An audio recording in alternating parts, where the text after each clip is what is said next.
Hello hi friends, అందరికీ very good morning. Welcome to our YouTube channel SDKR talks. Friends, Telangana రాష్ట్రంలో కాంగ్రెస్ ప్రభుత్వం రేవంత్ రెడ్డి సర్కార్ వచ్చిన వెంటనే చాలా స్కీములు అయితే అమల్లోకి అయితే తేవడం జరిగింది.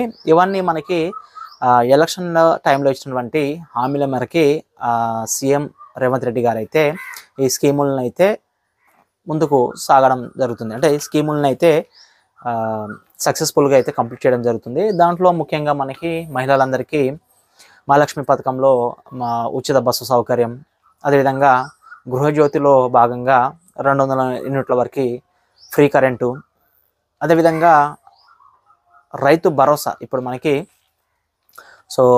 పార్లమెంట్ ఎలక్షన్ టైంలో రేవంత్ రెడ్డి గారు ఇచ్చినటువంటి హామీ మేరకి 2 లక్షల వరకు రుణమాఫీ కూడా చేస్తామని చెప్పి నిన్న అఫీషియల్గా ప్రకటన కూడా రావడం జరిగింది. దాని కార్యాచరణ అయితే మనకి రేపటి నుంచి అయితే రావడం జరుగుతుంది.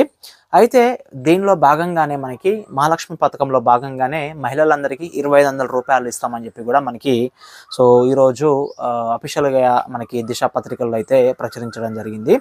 దీనికి సంబంధించి అప్డేట్ అయితే చూసుకుందాము. వివరాల్లోకి వెళ్ళే ముందు ఫ్రెండ్స్, ఎవరైనా ఫస్ట్ టైం మన ఛానల్ చూస్తే దయచేసి మన ఛానల్ని సబ్స్క్రైబ్ చేసుకోండి. అదేవిధంగా ఈ వీడియోకి అయితే కంపల్సరీగా ఒక లైక్ అయితే వేసుకోండి సార్. ఇది ఒక స్మాల్ రిక్వెస్ట్ నా తరపున. కుదిరితే మీ ఫ్రెండ్స్ షేర్ చేయండి. ఇక్కడ మనకి ఈ స్కీమ్ ఏదైతుందో, మహాలక్ష్మి పథకం ఏదైతుందో 2500 రూపాయలు ఇస్తామని చెప్పి స్కీమ్ ఏదైతుందో, ఇది ప్రారంభానికి అయితే సర్కార్ అయితే ముందుకి వెళ్ళడం జరుగుతుంది. దీనికి సంబంధించినటువంటి విధానావసర నిర్ణయం కూడా మనకి తీసుకోవడం జరుగుతుంది.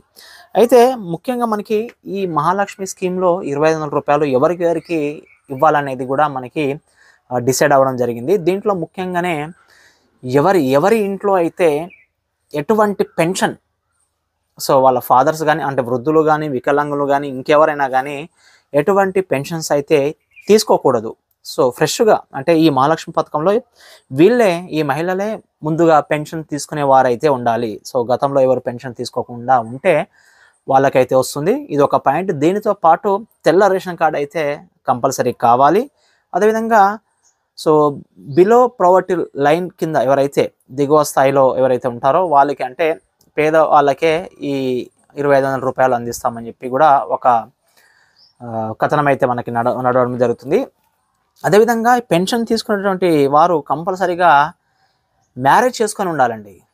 అంటే మ్యారేజ్ చేసుకోకుండా ఉంటారు కదా, అమ్మాయిలు ఉంటారు కదా, వాళ్ళకి కాకుండా మ్యారేజ్ చేసుకుని ఉన్నటువంటి స్త్రీలకు మాత్రమే ఈ 2500 రూపాయలు పెన్షన్ అనేది మనకి, అంటే ఈ ప్రతి నెల 2500 రూపాయలు వాళ్ళ యొక్క ఖాతాలో అయితే జమ చేయడం జరుగుతుంది. ఇక్కడ మనకి ముఖ్యంగా ఏమేమి ఇచ్చారని చూసుకుంటే, ఈ పథకం అమలుకు సంబంధించి అధికారులు ఇప్పటికే మార్గదర్శకాలు అయితే సిద్ధం చేయడం జరిగింది.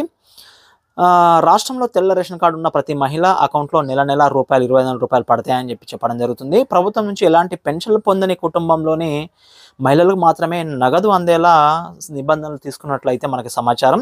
ఈ స్కీమ్ ద్వారా లబ్ధి పొందాలనుకునే వారికి ప్రభుత్వం కొన్ని షరతులు అయితే పెట్టింది. దరఖాస్తుదారు తెలంగాణ నివాసిత అయి ఉండాలి.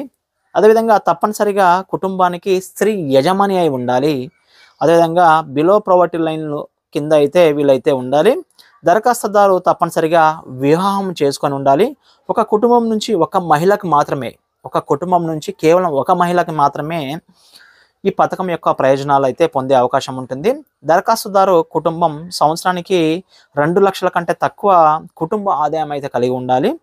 ప్రభుత్వ పథకాలకు రేషన్ కార్డులను ప్రామాణికంగా అయితే తీసుకుంటుంది. ఈ విషయం అందరికీ తెలుసు. అయితే దీనికోసం ముఖ్యమంత్రి డెసిషన్ కోసం అయితే వెయిట్ చేయడం జరుగుతుంది అన్నట్టు. ఈ స్కీమ్పై ఒక విధానమైనటువంటి నిర్ణయం తీసుకోవడమే మిగిలి ఉంది. సమాజంలో మహిళలకు సాధికారత, ప్రోత్సాహం అందించడమే మహాలక్ష్మి పథకం యొక్క ముఖ్య లక్ష్యంగా అయితే భావించడం జరుగుతుంది. స్త్రీని శక్తివంతం చేయడమే కాకుండా వారిని ఆర్థికంగా స్వతంత్రులని, ఇండిపెండెంట్గా, అంటే ఎవరి మీద ఆధారపడకుండా ఉండడానికి ఈ పథకం యొక్క ముఖ్య ఉద్దేశం అని చెప్పి కూడా చెప్పడం జరుగుతుంది. మహిళలపై ఆర్థిక భారాన్ని తగ్గించేందుకు, వారి జీవన శైలిని మెరుగుపరచడంతో పాటు ఆర్థిక స్థిరత్వాన్ని పొందడం, తద్వారా పేదరికాన్ని తగ్గించవచ్చనే ఆలోచనతో ఈ పథకాన్ని అయితే కాంగ్రెస్ సర్కారు అయితే మొదలు పెట్టడం జరుగుతుంది అన్నట్టు. ఇది ఫ్రెండ్స్ ముఖ్యంగా మనకి ఈరోజు ఉన్నటువంటి మహాలక్ష్మి పథకం యొక్క ముఖ్యమైన అప్డేటు. మరిన్ని అప్డేట్స్ కోసం ఏమేమి కావాలి, డాక్యుమెంట్స్ ఏమేమి కావాలి, ఇదంతా ప్రాసెస్ ఎలా జరుగుతుంది అనేది మనం కంపల్సరీగా మన వీడియోస్లో అయితే అప్డేట్ చేస్తూనే ఉంటాము. Thank you friends, thank you very much. జై హింద్.